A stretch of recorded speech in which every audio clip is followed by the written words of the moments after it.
دیکھیں کراچی میں گزشتہ شب شارع فیصل پر فائرنگ کے نتیجے میں قتل ہونے والے ڈاکٹر سارنگ حسین میمن کی نماز جنازہ بدین میں ادا کر دی گئی ہے اور ان کی جو تدفین ہے وہ آبائی قبرستان شاہ قادری میں کی گئی ہے۔ اس وقت میں عابد ٹاؤن میں واقع ان کی رہائش گاہ پر موجود ہوں، جہاں پر ورثہ سے تعزیت کے لیے اہل علاقہ کی آمد کا سلسلہ جاری ہے۔ میرے ساتھ مقتول ڈاکٹر کے بھائی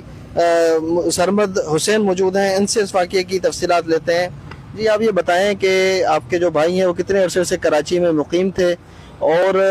آپ کو کیا لگتا ہے کہ یہ واقعہ کوئی پرانی دشمنی ہے؟ کیا ان کو کسی سے خطرہ تھا؟ کیا تفصیلات ہیں آپ کی اس واقعے سے؟ جی میرے بھائی جو ڈاکٹر سارنگ ہے وہ تقریباً 6 سال انڈس کورنگی میں انہوں نے سروسز دی ہیں، اور اس کے بعد ان کو اپنے ادارے والوں نے ادھر گوادر میں بھیجا، تقریباً 3 سال ادھر انہوں نے سروسز دی۔ پھر میں نے اس کو پریشان دیکھا، پھر بہت زیادہ پوچھنے کے بعد اس نے مجھے کہا کہ مجھے بس کچھ لوگ ہیں وہ تنگ کرتے ہیں ادھر کراچی میں، اور جن کی وجہ سے میں پریشان رہتا ہوں، اور میں چاہتا ہوں کہ بس یہ پاکستان چھوڑ کے باہر جانے کا میرا ارادہ ہے۔ تو وہ بس بتا رہا تھا کہ بس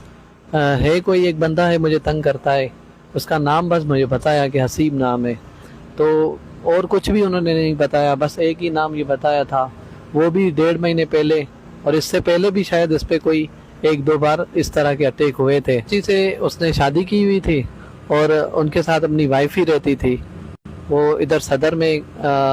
پریس کلب کی یہاں اس کی رہائش گاہ تھی، اور ادھر ہم 5 بھائی ہیں اس کے، اور ایک والدہ ہے ہماری، اور ہم امید رکھتے ہیں تمام اداروں سے کہ وہ ہمارے ساتھ انصاف کریں گے اور ہمیں اس مظلوم کے جو قاتل ہیں وہ پکڑ کے ان کو کیفر کردار تک پہنچائیں گے۔ مقتول ڈاکٹر سارنگ حسین میمن کے بھائی سرمد میمن کا کہنا ہے کہ مقتول گزشتہ کئی دنوں سے پریشانی کا شکار تھے، اور پہلے بھی ان پر اس طرح کے قاتلانہ حملے ہو چکے ہیں۔ خدشہ ظاہر کر رہے ہیں کہ کوئی حسیب نامی شخص ہے جس سے جو ہے ان کو جان کا خطرہ تھا۔ یہ مطالبہ کر رہے ہیں کہ جو اس واقعے کے تحقیقاتی افسر ہیں وہ اپنی جلد از جلد تحقیق مکمل کریں۔ آئی جی سندھ سے مطالبہ کر رہے ہیں کہ اس واقعے کو جو ہے پریورٹی پر رکھ کر ورثہ کے ساتھ انصاف کریں اور ملزموں کو کیفر کردار تک پہنچائیں۔